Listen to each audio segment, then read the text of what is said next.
I'm Amanda Sapp with HTOWN magazine, and I am here with the heavyweight champion of comedy, comedian, Rodney Bigham.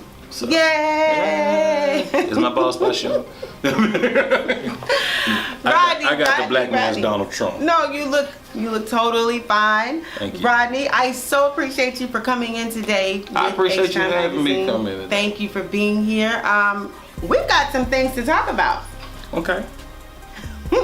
You ask the questions, I'm gonna answer. I'm going to ask you the questions. Before you start, just know that I'm gonna say what's on my mind. Well, I guess that's why they call you the heavyweight champion. Yeah, I guess right? that's why a lot of people don't Not like me hold your too. tongue. So Well, I want to know first and foremost. Well, first and foremost, let me just say this: you have been on Comedy Central. No, not Comedy Central. We're not gonna lie. Correct me. Showtime at the Apollo. Showtime at the Apollo. There was another show that's defunct now called Apollo Comedy Hour. And then that was BET's Comic View, I don't know how many times. BET Comic View. Right. BET's Comic View is the same show. Correct. And then you had Showtime at the Apollo, and then there was another show called Apollo Comedy Hour that was also filmed in New York. So those are my TV credits. Well, that's a lot. Except for the episode of Cops. Nah, right. No, actually, you know what? It was an episode of remember when City on the Siege used to come on? City Under Siege. Yeah. Tell me about it. It was a show filmed in Houston, and it was called City Under Siege, where they would do stuff about cops and different stuff that was going on in the city. And David Rayburn, who used to be a HPD officer, he and how I met David, long story short, David arrested me before I started doing stand-up, and we ended up being friends, and we flew to New York together. Tape Showtime at the Apollo, and we stayed at a good friend of mine, Rodney Hampton, formerly of the New York Giants. We stayed at his house while we was out there taping.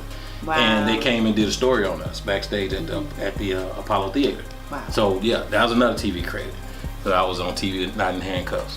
Well, I mean, there's a lot obviously to you, and those credits are important. So I want to make sure that people do know that you're not new to this industry. No. You've been involved in the entertainment industry for 24 years. 24. I started doing stand-up when I was 28, and the crazy thing is 6 months after my first date started, I was on TV.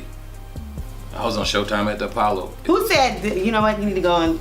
And it was crazy because it was a good thing and a bad thing, because I got thrown out there and got that exposure, and it messed me up mentally. It made me think that, I see guys that's been out here 10, 15 years, they have no TV credits. I've been in this 6 months. I'm already on TV. And you got the big hand? Yeah, and because the very next year, Apollo Comedy Hour called me, and I'm like, 2 years in this.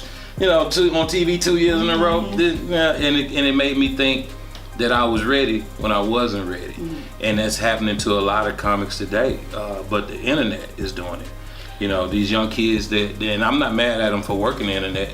They on the YouTube and they're putting these videos out and they're getting all these followers. Right. And unfortunately, in this business, money and numbers is what moves. That is what drives. So as promoters and club owners, they go, oh, he's got 1 million followers. Oh, he got 100,000 followers, and they book these kids, and the kids aren't ready.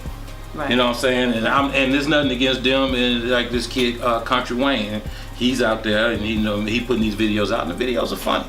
But as a stand-up, I've never seen him perform, but I heard he don't have 10 minutes of material, and he's getting bunch of money, to go out here, and it's really hurting the game, because when people pay their good money to go see him, they go, well, man, it wasn't a good show. The shit wasn't even funny. But and I'm not really, like I said, I'm not mad at him for getting it, but he needs to take a back seat. I saw a flyer with his face on it, and he was headlining over Joe Clair.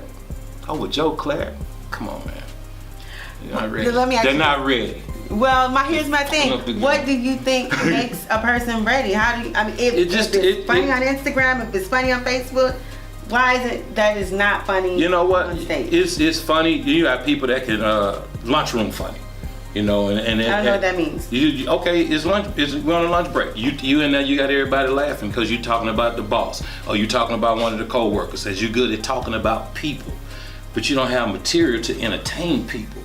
See what I'm saying? So if I put you on stage and take away the people, where's your funny? If you don't have nobody to talk about, where's your funny? Then you can talk about the family members, and you can make the family laugh, but can you make the world laugh?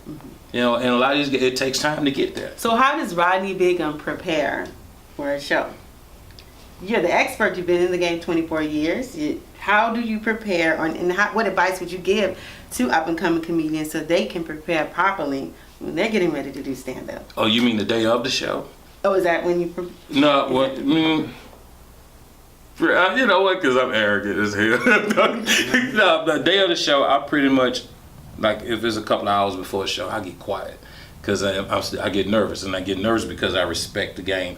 And one of the main reasons why I get nervous is because I want it to be good, because I want it. Right. And you know, like when you see a kid crying after they lost a football game, and you know somebody was going to lose before the game started, but they crying because it was something they really wanted. You know what I'm saying? So I get off to myself and I try to focus, and I go through where my mind goes blank, right? And it scares me to the point to where how is it a show finna start and my mind is blank? And I can't, because I'm sitting there going, I'm gonna do this, I'm gonna do this, I'm gonna do this, and that. And then the hour or so before the show, my mind is blank. I would be petrified. Yeah, like, I have nothing. And then, you know, when they call my name, it comes to you. it just comes on. That's God's gift, though. Well, and I believe that, and again, as we said before, I think because you've been in the game for such a long period of time, you've learned how to cultivate that skill. Cultivate. Somebody give me a thesaurus. Is that a good word? Cultivate. All right. Well, I would imagine that time has helped you determine how you want to come out with your jokes, whether there's a room full of people or there's no people, or... The bigger the crowd, the better. The bigger the crowd, the better. And a lot of people go, man, how you get up in front of 10,000? Well, I'd rather 10,000 people instead of 10 people in a day of the week, because people tend to get lost in the crowd and they get comfortable. Mm-hmm. There's more people, then they'll laugh more, but if it's just them, they sit and go, I don't want him to see me, you know, and they just sit quiet. And they'll watch you perform for an hour and come up to you after the show and say, you were funny. And they're like, but you weren't laughing, you know, I didn't want you to say nothing to me. But the bigger the crowd, the better. So I get intimidated by small numbers. I understand. Well, we don't have to worry about that. I understand you have a comedy show coming up on Saturday, April 1st, which just so happens to be April Fools. Right. And I understand it's a sold-out show. Yeah. So as far as small numbers are concerned, that isn't an issue for you, especially being in the game for such a long period of time. You've honed your craft, and these people are going to see an amazing, amazing show. Am I right about it? The show is going to be off the chain. We're doing the show at Dave & Buster's here in Houston, and the reason that I chose not to go to the big comedy club is they wouldn't give me the night I want. I want a Saturday night, you know, and it's hard to prove that you can sell these numbers. So every time I would go to them and say, hey man, give me a night, they would always want to put me with somebody else. And then they say, well, you know, you sold tickets, but so-and-so is on the show. So I wanted to prove to them that I could do this by myself. Mm-hmm. So we found the right venue, and we went away from the comedy club. And if I can pull in over 200 people in less than 2 weeks' time at a place that's not a comedy club, you know, and at that point we hadn't ran no radio advertisement. We just announced it on Facebook, and the tickets went just like that. Well, that's amazing. So, I know that people are in for a tremendously funny show, so I'm excited about it. I'm going to be there. We at HTOWN Magazine are going to be there April 1st. April 1st. At Dave & Buster's on Houston, Texas. And we're excited about it. Please, please, please tell everybody how they can get in touch with you, book you. Here's what I need. Here's what I need to tell them about April 1st first. Oh. April 1st first. Right. Before anything. If you have any heart medicine, take it. If you have any depends and you need to depend on them, wear them. Because I had a guy pee on himself Saturday in Killeen, Texas. It was ridiculous. He kept saying, I gotta go pee. And so I was gonna let him, because it was a small crowd. It was like 12 people in there that night. It was a Sunday, and they did it in the daytime. You know, black people don't come out in the daytime. We vampires. Never. You know, it was like too much daylight. So it was only like 12 people there. So I turned away from him to give him a chance, because I knew he thought if he get up, I'm gonna make fun of him. But he made the announcement, and he sat there until he peed on himself. And he was like, well, I thought you were gonna say something if I moved. Well, now I gotta say something, because you're sitting here pissing. All right, Rodney, so again, please tell everybody about Saturday, April 1st, April Foolery at Dave & Buster's on Richmond in Houston, Texas. Who is going to be on the show? We have very funny comedians. Jennifer Germany, she's the host of the show, and she's very, very funny, full of energy, and Ben Jackson will be the opening act, young comic that I felt like I had. Yeah, Ben, I'm taking credit for your funny. I helped groom Ben because when he first started, it was a funny story. Which Ben, I saw one of his videos. Oh man, when funny. Ben first started doing comedy, I was hosting a room on the north side, and he came over and he did something, and I was really, really mean to him. I actually walked on the stage and took the mic from him. Oh man. But Ben is funny now, and since then I actually performed in a competition with him.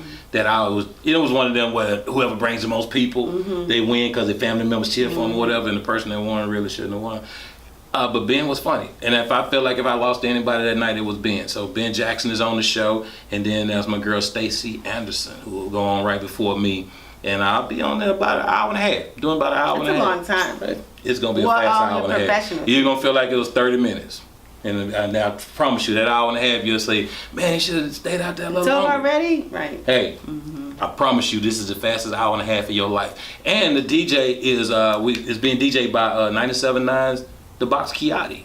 Oh. He'll be there. So. All right, awesome. Yeah. Well, we appreciate your sponsors. Definitely A Better Bail Bonds with A Better Comedy. Right. 97.9 The Box. Right. Those are huge sponsors for a comedy show. You know, and not to mention the fact that it is at Dave and Buster's. Central location where everybody I think this is the first comedy show being done at Dave and Buster's. I don't think I've ever heard of a comedy show being done. Yeah, that's all right. Groundbreaking. First one sold out. We should have done 2 shows because we still got people calling. I'm sorry for everybody that didn't get a chance to buy a ticket. But they'll have to catch the next one. Catch the next one. All right, good. Well, again, this is Amanda Sapp with HTOWN Magazine. This is Rodney Bigham. Yes. Make sure you go online to check out his information at rodneybigham.com. And that's Rodney Bigham, Bigham. A lot of people say Bingham and Bigham. It's RODNEYBIGHAM.com. One long word. How they can get in touch with me, you can go to my website, rodneybigham.com. And that all the booking information is on there. You'll get my manager Kelvin Hampton, his phone number, contact number is on there. And I know a lot of y'all going, man, I ain't going to talk to your manager. I've been dealing with you for years. Well, things have changed. So I actually got a phone call from a guy yesterday, and Malik, I appreciate you and respect you, but man, I don't want to go. Just take the steps. Go through the proper channels. I will do your project, but you got to go through the proper channels. All right, guys. I had to get it right. No, it's okay. If they get it's a funny story. Let me show you this real quick. The second time I was on TV, I did Apollo Comedy Hour. So the first time I was on TV, nobody watched it with me because, very funny story. When I was in New York, we met O.J. Simpson. Okay. Right? He was in a club, and O.J. Simpson was walking through the club. He had a tie tied around his head, and he was doing a bunny hop. Well, watch out for those giants, And then the night I was supposed to be on TV, O.J. was going down the freeway in the Bronco. So that was funny. I swear to God. I was at the comedy club. We were going to watch it, and all we saw was the O.J. chase. So everybody was just like, went away and stayed. Well, just do the comedy show. So I'm standing there watching O.J. run from the police, and when he got out, I'm like, you didn't kill yourself? You didn't block me from being on TV, and you didn't kill yourself. So the next year, when I'm on Apollo Comedy Hour, I say, well, I ain't know I was supposed to have a viewing party. Right. So I got the viewing party, right? And I got all my family together, and the man said, he's one begging brother, Rodney Bigham, and put the N in my name, right? That is not. My daddy stands up and turned the TV off, make him get your name right, and walked off. And so we all, because if you know my daddy, you don't fool with Jimmy. So we all sitting there kind of quiet. I'm like, damn, now we watching this. So I turned TV back on. But yeah, so it's important to him that we get his name right. Well, make sure you get it together, guys. Go to www.rodneybigham.com. Bigham, Bigham.com. I'm Amanda Sapp with HTOWN Magazine. We're out. Bye. Comedian Rodney Bigham and A Better Comedy presents April Foolery. Saturday, April 1st, 2017 at Dave & Buster's on 6010 Richmond Avenue in Houston, Texas. Sponsored by Price Signs and Graphics, Tippy's Soul Food and Catering, Intelligent Minds Development Center, Fat Body Gym, Boone Law Group, and A Better Bail Bonds.